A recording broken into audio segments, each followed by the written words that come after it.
Hai Sobat Tani Porang, kembali lagi di channel Konjak Anugrah Indonesia. Kali ini kita akan membahas mengapa porang mulai diminati oleh para petani. Sobat Tani, porang merupakan salah satu komoditas ekspor yang saat ini cukup diminati di pasar ekspor, terutama di negara China, Korea, dan Jepang. Kandungan glukomanan pada porang memberikan manfaat yang banyak untuk berbagai industri, mulai dari industri pangan, farmasi, kosmetik, dan industri lainnya. 60% produk porang digunakan di industri pangan.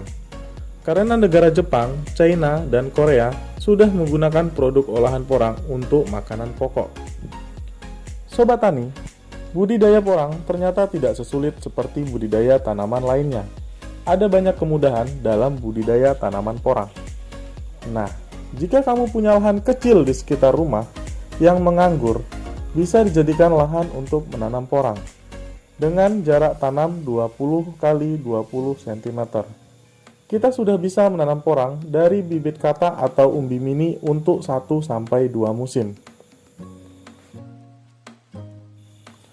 Porang juga cukup toleransi terhadap naungan antara 40-60%, sehingga dapat ditumpang sarikan dengan tanaman keras lainnya.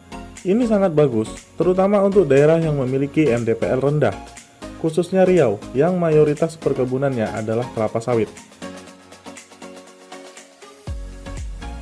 Ide tumpang sari tanaman porang dengan kelapa sawit ini sangat menguntungkan, karena bisa menjadi sumber tambahan keuangan petani. Nah, jadi pendapatan sawit dapat, porang juga dapat. Sobat Tani, selain dapat ditanam dengan tumpang sari, porang juga bukan tanaman manja. Selama ditanam di lahan yang sesuai habitatnya, porang dapat tumbuh dengan baik, cukup dengan pupuk kompos atau kotoran hewan yang telah difermentasi. Porang dapat tumbuh dan menghasilkan umbi yang cukup memuaskan.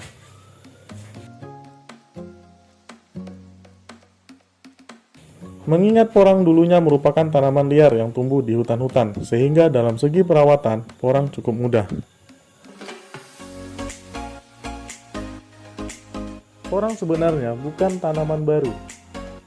Porang sudah mulai diekspor ke Jepang sejak tahun 1970-an. Gangguan hama pada porang tidak terlalu banyak dan mudah penanggulangannya. Salah satu jenis gangguan pada porang adalah hama ulat.